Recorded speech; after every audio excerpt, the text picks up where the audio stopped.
The new First Home Buyer Choice is giving eligible buyers options to help them unlock the door to their first home. If you're a first-time buyer purchasing a property under $1.5 million, you can now choose to pay upfront stamp duty or a new smaller annual property tax.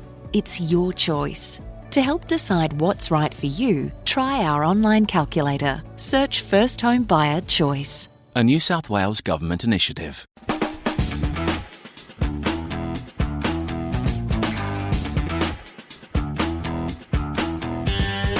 Looking ahead to next year, today's listener wants to offer non-toxic men's lifestyle advice. That's how he describes it.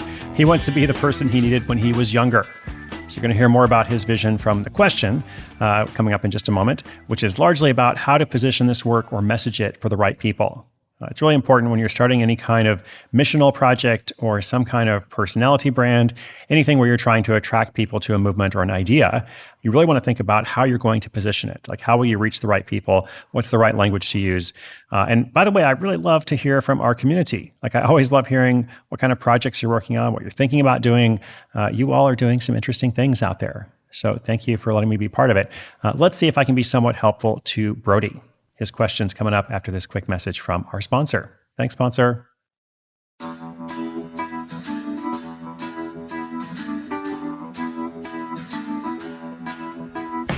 Hey, this is Brody. I didn't have a dad growing up, and I want to be the person I needed when I was younger. That's a phrase I borrowed from my therapist. Specifically, I want to offer men's lifestyle advice about how to be a better person and cope with the challenges of the modern world. I know it's a big market, but I'm also running into a problem defining it more clearly. There are a lot of guys out there doing something like this, but it seems like they've organized into some camps that I don't necessarily want to be part of. What I mean is that some of these figures are essentially political, and I want to avoid that. Still, I see why some of the big communities attract such a following, so that's my question. What can I do to position myself well and not water down my message, while also being welcoming to everyone and avoiding toxic masculinity? Whew, I know that's a lot to accomplish, but this is important, so I'd love to know what you have to say about it. Thanks for all the inspiration through the books and podcasts.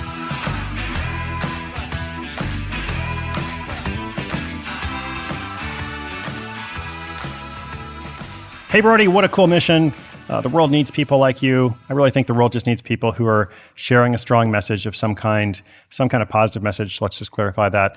But being willing to take a stand and say, here's what I think people need. Here's what people need to hear. And we need more of the right kind of men's lifestyle advice. So I think, first things first, you don't have to worry too much. You don't have to worry too much because you're already asking the right questions. That's always the interesting thing. Sometimes when people ask the right questions, they already are on the right track. What you do need to do, though, is create some kind of flagship content to just kind of define this a little bit more specifically. What is your message for the world? What is the mission of Brody's men's lifestyle brand?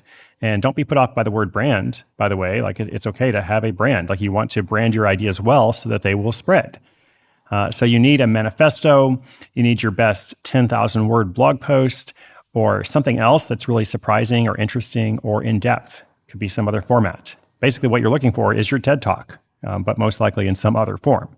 Then you need to follow the small army model, which I have written about a good bit in my books, the small army of remarkable people, just trying to build relationships, one by one. It's also known, or maybe a variation of it, is the 1,000 true fans model, where if you can have 1,000 people that actually are interested in what you're doing and willing to support, whatever it is you put out, that's enough, to make a living and also to have something that's really sustainable and impactful. You need ambassadors who are excited about what you're making. So that is your focus, all that kind of stuff. And it's not a small thing, but, there is a path to it. Not the same message, of course, but a similar model of building that flagship content and then building those relationships and then following that small army model. So speaking of community, just one more thought here. Is there a way these groups, these followers essentially, is there a way these followers can meet in groups in different cities? A bunch of other people have done that for different movements and such, and it seems like an ideal model for something like this. So think about that as you build things out. Brody, good luck. Thanks for calling in. Listeners, let me know what you're up to. If you got a question, you can always leave feedback, sidehustleschool.com/questions. But of course, I know you're also busy with the holidays, so you can just keep tuning in. New episode every day. My name's Chris Guillebeau. This is Side Hustle School.